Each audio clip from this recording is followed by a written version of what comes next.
की क्लासेस में आप सभी का स्वागत है। तो बच्चों, आज जो हम पाठ पढ़ेंगे उसका नाम है राजकुमार सिद्धार्थ। क्या नाम है पाठ का? राजकुमार सिद्धार्थ। तो सिद्धार्थ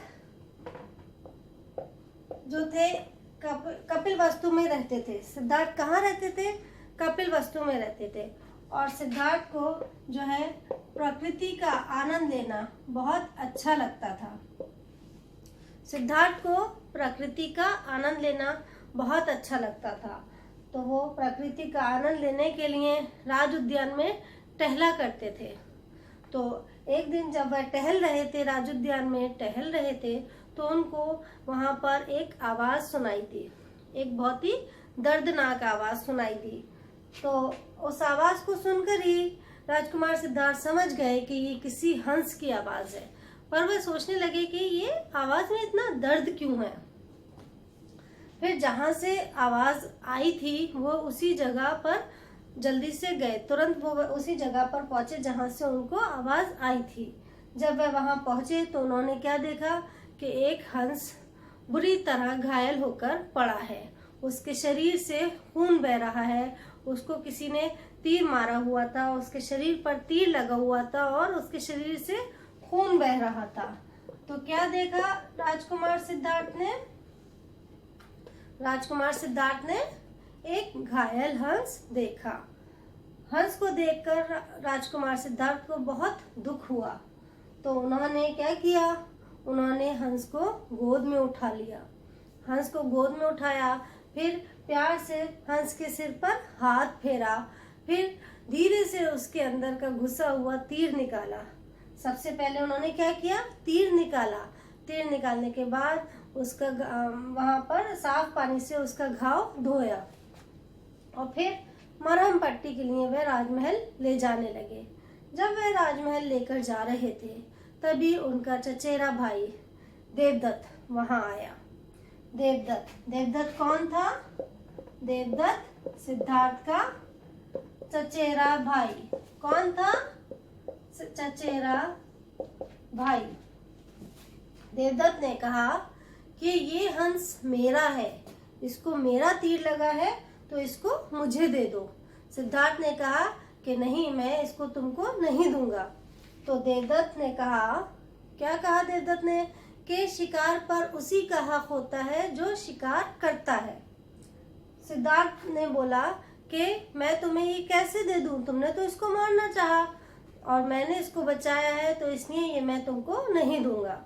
फिर देवदत्त को गुस्सा आ गया। देवदत्त बोला, ठीक है, मैं राजा के पास जाकर शिकायत करूंगा, मैं राजा के पास जाकर न्याय मांगूंगा। फिर दोनों जो है राजा के पास गए। राजा के पास जाकर देवदत्त ने राजा से कहा कि इस हंस को मेरा तीर लगा है, लेकिन ये सिद्धार्थ इस हंस को मुझे नहीं दे रहा है। तो राजा ने सिद्धार्थ से पूछा कि तुम इस हंस को क्यों नहीं दे रहे हो? सिद्धार्थ ने बोला कि मैंने इसको बचाया है, जबकि देवदत्त ने इसको मारा है। अगर मैं इसको फिर से दे दूंगा तो ये इसको मार देगा। फिर राजा ने थोड़ी देर सोचा। और सोचकर फिर उन्होंने अपना फैसला सुनाया। क्या फैसला सुनाया बच्चों?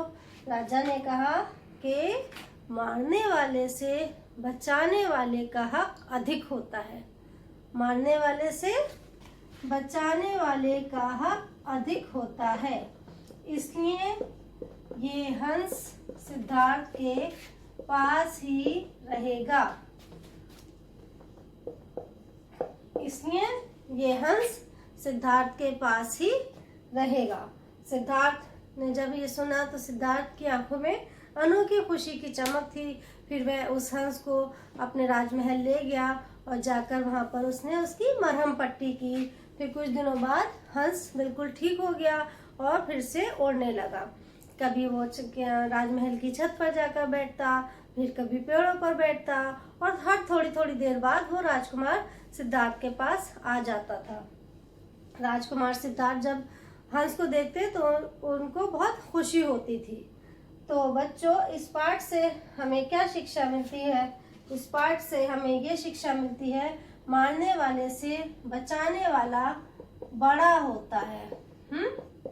मारने वाले से बचाने वाला बड़ा होता है। क्यों?